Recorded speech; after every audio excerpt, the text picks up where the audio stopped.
Hello,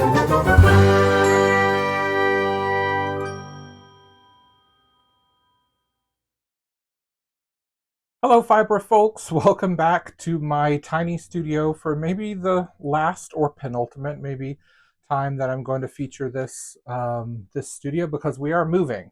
Today is Tuesday. We're moving to the new house on Saturday, so it's been quite the journey. But it gave me an opportunity to assess some of my equipment and also think about how to move my equipment.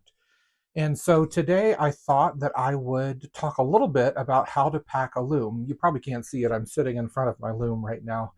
But I am packed this loom so that it can be transported to my new location. And it is warped. So it is possible to pack up a warped loom and make it available for easy transport. This is important to understand that the type of loom that I'm using is the David 2 by Louet, and it has a folding back beam. A lot of looms, like the Leclerc looms, have a folding back beam. And then there are some looms that are very easy to transport because their entire frame is collapsible, like the Shocked Baby Wolf and any other X-frame looms. It is a little more difficult and maybe impossible to move looms that are permanently bolted together just because it may be difficult to fit them through the door. For instance, most AVL looms are so large that they wouldn't fit through a door and they would have to be disassembled. But this video is specifically about transporting these folding back looms. And there are a few really neat pointers that I think that you're going to appreciate, which will help people moving. If you're not the one actually picking it up and moving it, you want to make sure that whoever's helping you move understands how a loom works and the safest way to transport it. So let's get started. First of all, if you have installed a cable brake, see this linked video.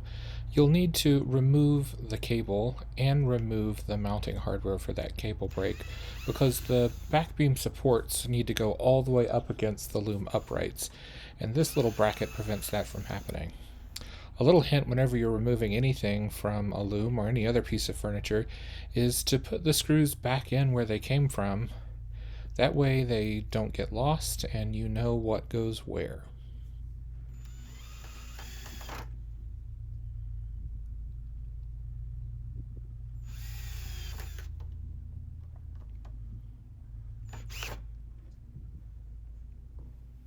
Next, we're going to loosen the back beam supports, and we simply do that with these eye screws on the David loom.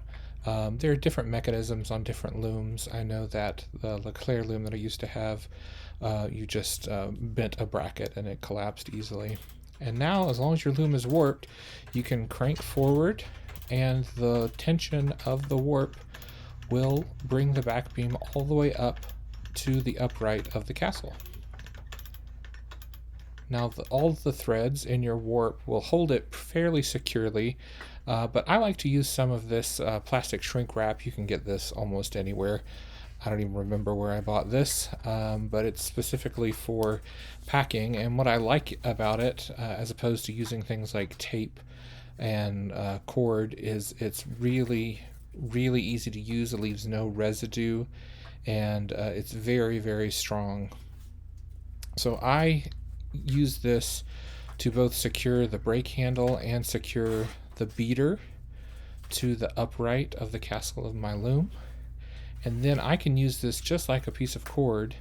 I'll cut off a piece and run it through the castle and through the beater assembly and around the back beam and tie this a few times. And this will really secure down that beater so that it can't move back and forth, and also give some added security and support to the back beam, because right now it's being held just with the tension of the warp on your loom. It's important to do this on both sides of the loom.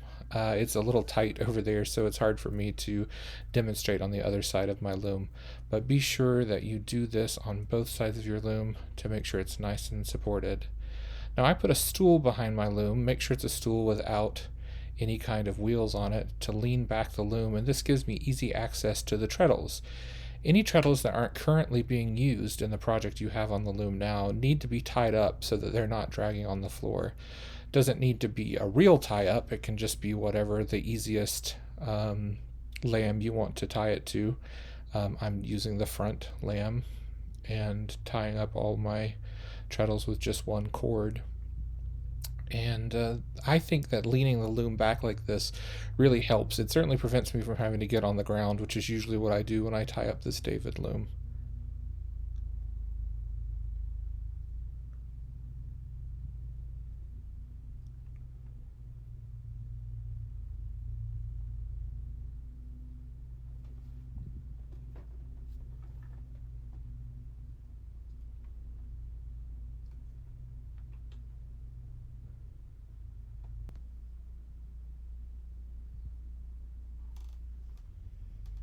Now, it is important to remove all other accessories from the loom that could easily fall off. On the David loom, these rattle covers are very easy to slip off. Now, this is a trick that I learned in my last move, and I think it's so important. On this particular loom, the front beam lifts off, which is very common in a lot of looms. In some looms, the back beam also lifts off, so you don't want whoever's helping you move to grab the loom by this, or else it will slip off. So I just put a few wraps of the shrink wrap onto the front beam, and I write, "Please do not lift here." And I do that on the other side as well. There you have it. Now, of course, for actual long distance packing, you'll want to put packing blankets and more of the shrink wrap around the loom itself. But I'm just moving in town, so I'm moving about 15 minutes away. And I think just covering it with a blanket is going to be more than sufficient. I don't think I need to do additional shrink wrapping. But yeah, it's pretty easy, especially when you have a warp on it. If you don't have a warp on it, you might need to tie the back beam and the beater up just with some heavy duty cord or a bungee cord or something like that. But yeah, it's very possible and not particularly difficult to move a loom when it's fully warped, and in some ways is preferable. So if you're looking for more content about fiber arts, knitting, weaving, spinning, please subscribe. I really am having a great time making this content, even though my life has been very hectic and busy with Hurricane Helene and with the move. Um, I think my next video is probably going to be about packing up all my fiber. That includes both my huge mill end cones, which are can be a challenge to pack, as well as my half-pound spools of yarn. So yeah, stay tuned and subscribe to not miss that video.